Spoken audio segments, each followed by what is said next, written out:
বিসমিল্লাহির রহমানির রহিম।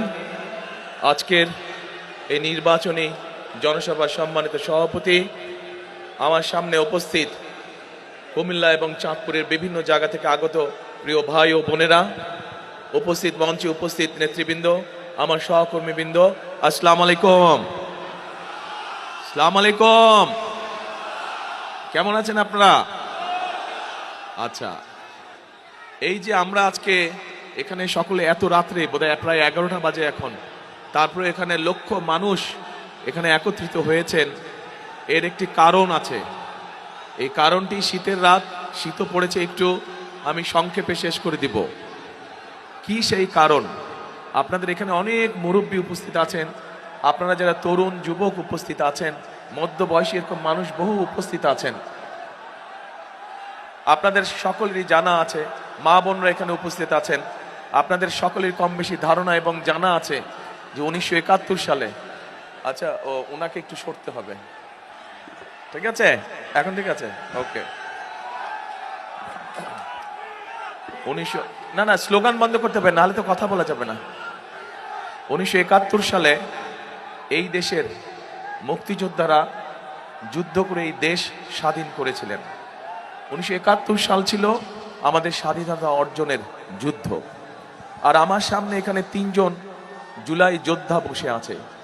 2024 সালের 5ই আগস্ট এরকম 3 জন সহ আরো শত শত বিএনপি বাংলাদেশ জাতীয়তাবাদী দলেরই আরো 419 জন মানুষ শহীদ হয়েছেন। শুধু শহীদই হয়েছে বিএনপির ছাত্র দল, বিএনপি যুব দল, স্বেচ্ছাসেবক সহ আমাদের নেতাকর্মীরা।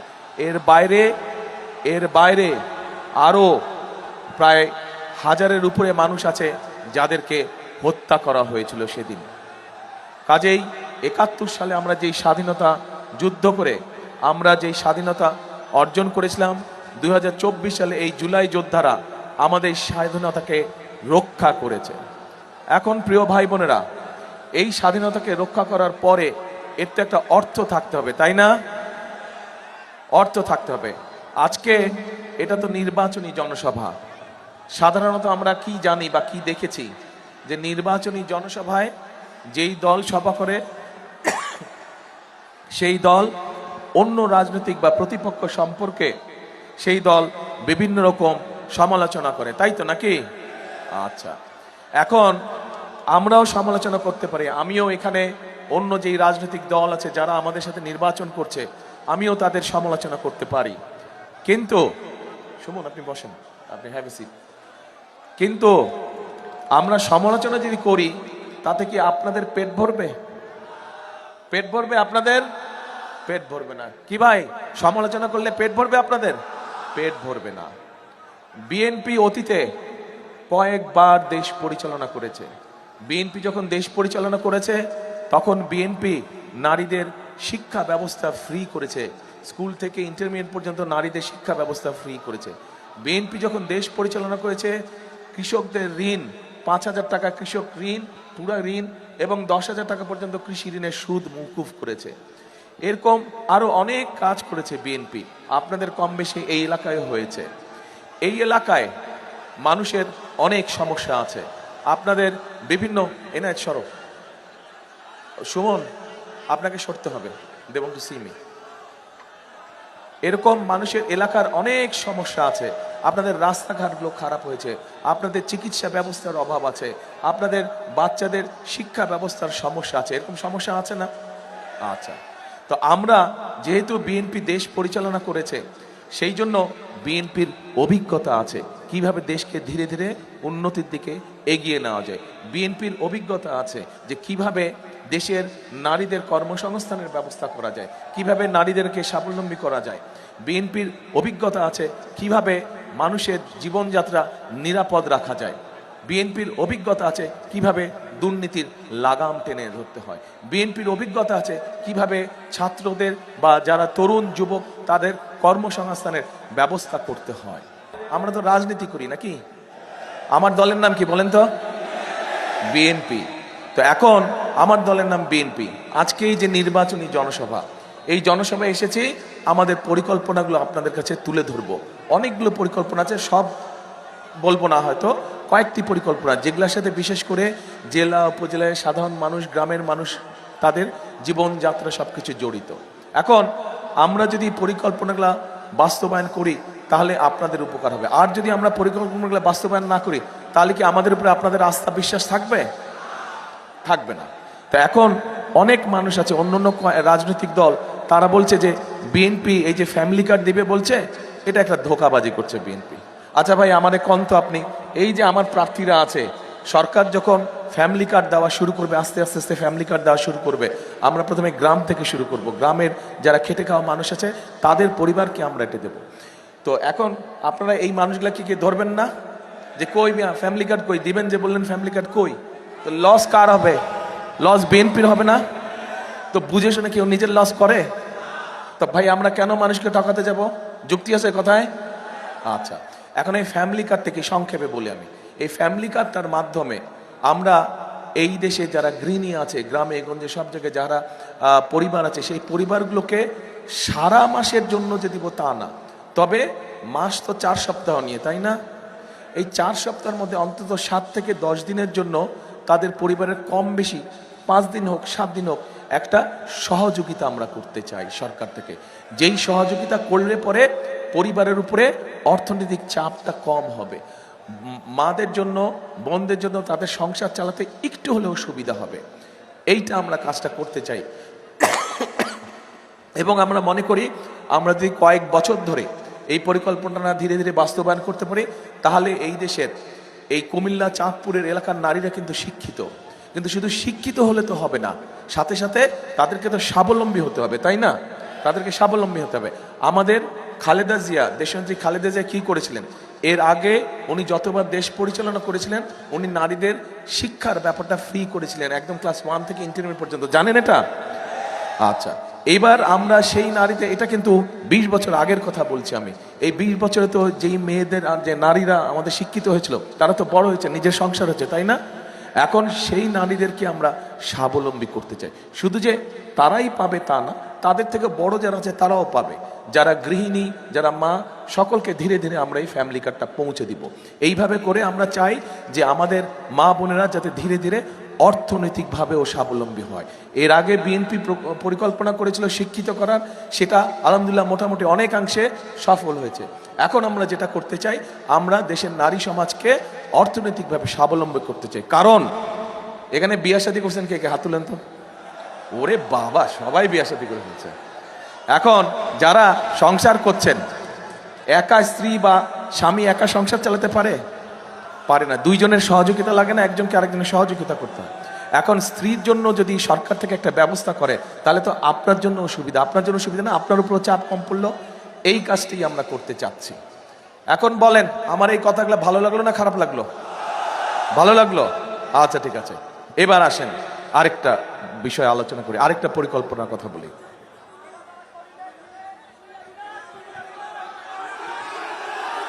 কথা তো আগে শুনতে হবে, আগে আগে পেটে ভাত আসতে হবে, পেটে খাবার আসতে হবে, পকেটে চাকরি বাকরি কর্মসংস্থানের পকেটে পয়সা আসতে হবে, তারপরে অন্য কথা বলে। বিভাগ আমরা ইনশাল্লাহ করবো, কিন্তু এখনই বিভাগ করলে তোমার পেট ভরবে? পেট ভরবে না। আচ্ছা, এরপরে আসেন, এরপরে আমরা এর আগে একটু আগে বলেছি আমি যে কৃষক ভাই যারা, দেশনেত্রী খালেদা জিয়ার সময়, শহীদ রাষ্ট্রপতি জিয়াউর রহমানের সময় কৃষকদের সহযোগিতা করেছিল, খাল খনন করা হয়েছিল, সাথে ঋণের সুবিধা করা হয়েছিল, কৃষি ব্যাংক স্থাপন করা হয়েছিল, কৃষি ব্যাংক থেকে ঋণ দেওয়া হতো। দেশনেত্রী খালেদা জিয়া যখন আসলেন দেশ পরিচালনার দায়িত্বে, তখন উনি কৃষি লোন মৌকুফ করে দিয়েছেন, 5,100 টাকা পর্যন্ত ঋণ মৌকুফ করে দিয়েছিলেন, মনে আছে আপনাদের? তোমরা যারা এখানে সামনে ইয়াং ছেলে মেয়ে দাঁড়াচ্ছ, তোমাদের ছেলেরা দাঁড়িয়েছ, তোমাদের হয়তো মনে নাই, এটা 20 বছর আগের কথা। আচ্ছা, এখন আমরা যেটা করতে চাচ্ছি, আমরা যেই কাজটা করতে চাচ্ছি সেটা হচ্ছে যে ফ্যামিলি কার্ডের মতন আমরা দেশের কৃষক ভাইদের পাশেও দাঁড়াতে চাচ্ছি। প্রান্তিক কৃষক, ক্ষুদ্র কৃষক, মাঝারি কৃষক, এরকম যারা বড় কৃষক তাদের পাশেও যাব, একটু পরে যাব, তারা তো বড় কৃষক। প্রথমে ক্ষুদ্র, মাঝারি, প্রান্তিক কৃষক যারা আছে তাদেরকে আমরা একটি কৃষি কার্ড দিব। এই কৃষি কার্ডের মাধ্যমে এখন এই যে সার বলেন, এটা ওটা ভর্তুকি হয়, কৃষকরা ভর্তুকি পায়? কৃষকরা সরাসরি সেই ভর্তুকিটা পায় না, ভর্তুকিটা চলে যায় অন্যদের হাতে। আমরা চাই কৃষকদেরকে ধীরে ধীরে ধীরে ফ্যামিলি কার্ডের আওতায় নিয়ে আসব, নিয়ে এসে কৃষকদেরকে আমরা সরাসরি সার, বীজ, কীটনাশক তার যেই বীজ দরকার, যেই ফসলের বীজ দরকার সেটি তাদের কাছে সরাসরি আমরা পৌঁছে দিব। কোনো কৃষক যদি বছরে 2টা ফসল করে, অন্তত একটা ফসলের বীজ, সার, কীটনাশক আমরা তার হাতে পৌঁছে দিতে চাই, যাতে করে ধীরে ধীরে সে স্বাবলম্বী হয়ে ওঠে। এই এলাকাটা কুমিল্লা, এই এলাকায় বহু জায়গা আছে যেখানে মানুষ আগে চাষবাস করত, কিন্তু এখন চাষবাস করতে পারে না পানির সমস্যার কারণে, তাই না? খাল টাল অনেক বন্ধ হয়ে গেছে। আমরা যদি এই খালগুলোকে পুনর্করণ করি তাহলে কৃষকদের জন্য সুবিধা হবে নাকি? কে কে মনে করেন হবে? আচ্ছা, আমরা এখন খাল খনন কর্মসূচি শুরু করতে চাই। আপনাদের ভোটে 12 তারিখে ইনশাল্লাহ, আপনাদের ভোটে বিএনপি নির্বাচিত হলে পরে, সরকার গঠন করলে পরে ইনশাল্লাহ আমরা খাল খনন কর্মসূচি করব। আজকে এখানে নির্বাচনী জনসভায় আমি এসেছি। ইনশাল্লাহ 12 তারিখে আপনারা এই 14 জন মানুষকে ধানের শীষে যদি নির্বাচিত করেন, বিএনপি সরকারে গেলে আমি খাল কাটা, কুমিল্লা এবং চাঁদপুরে বিভিন্ন যেগুলো গুরুত্বপূর্ণ খাল, সেই খাল খনন প্রকল্প উদ্বোধন করতে আসবো। কে কে আমার সাথে যাবেন খাল কাটতে? সবাই যাবেন খাল কাটতে। ইনশাল্লাহ আমরা খাল কাটবো, কৃষকদের পানির সুবিধা ব্যবস্থা করব, এবং একই সাথে সেচ ব্যবস্থা সহ বন্যা বা জলবদ্ধতা যেগুলো আছে সেগুলো আমরা ধীরে ধীরে সব ঠিক করব। এখন যেই 3টার কথা বললাম, এই 3টা আপনারা কি মনে করেন যে আমরা যদি এই 3টা কাজ করতে পারি তাহলে এই দেশের খেটে খাওয়া মানুষ, গ্রামে যেই মানুষগুলো থাকে বিশেষ করে, তাদের সুবিধা হবে, উপকার হবে তাদের? আচ্ছা, তাহলে কি এই কাজগুলো করা দরকার? তাহলে আমাদের চিন্তা ভাবনা কি ঠিক আছে? আচ্ছা, ঠিক আছে। কিন্তু আসেন এরপরে আরেকটা বিষয় বলি। আমরা তো নারীদের কথা বললাম, যে নারীদের জন্য, আমরা মাদের জন্য, গৃহিণীদের জন্য আমরা কি করতে চাই। আমি বলেছি যে আমরা কৃষকদের জন্য কি করতে চাই। এবার এখানে অনেক যুবক আছে, এখানে অনেক বোনেরা আছে যাদের শিক্ষা আছে, কিন্তু এই মুহূর্তে চাকরি বাকরি নাই, কর্মসংস্থান অনেক আছে, বেকার আছে না? এদের জন্য চট্টগ্রামে অনেকেই হয়তো গিয়েছেন, আপনারা জানেন চট্টগ্রামে ইপিজেড আছে না? আমরা আস্তে আস্তে কুমিল্লায় এই ইপিজেড, আস্তে আস্তে একটা করে ইপিজেড আমরা কুমিল্লাতেও করতে চাই, যেন এই এলাকার মানুষরা যাতে, এই এলাকার ছেলেরা মেয়েরা যাতে এই কর্মসংস্থানের ব্যবস্থা হয়। একই সাথে আমরা এই এলাকার মেয়েরা, যেহেতু প্রায় অনেক মেয়ে শিক্ষিত, মেয়েদের জন্য আমরা একটা ব্যবস্থা করতে চাই। অনেক কাজ আছে, অনেক শিল্প কারখানা আছে যেগুলো মেয়েদের কাজ করার উপযুক্ত, নারীদের বোনদের কাজ করার জন্য উপযুক্ত। আমরা সেই ধরনের, যাতে মেয়েরাও ছেলেদের পাশাপাশি কাজ করতে পারে, মিল কারখানায় কাজ করতে পারে, সেই রকম মিল, ফ্যাক্টরি, ইন্ডাস্ট্রি আমরা ধীরে ধীরে ওই ইপিজেডের মধ্যে তৈরি করতে চাই। এটা কি পরিকল্পনাটা কেমন? ভালো? খুশি আপনারা? আচ্ছা, ঠিক আছে। এবার আসেন, খাল কাটা গেল। ও আরেকটা তো বলতে ভুলেই গেছি, সেটা হচ্ছে শুধু এইটা না,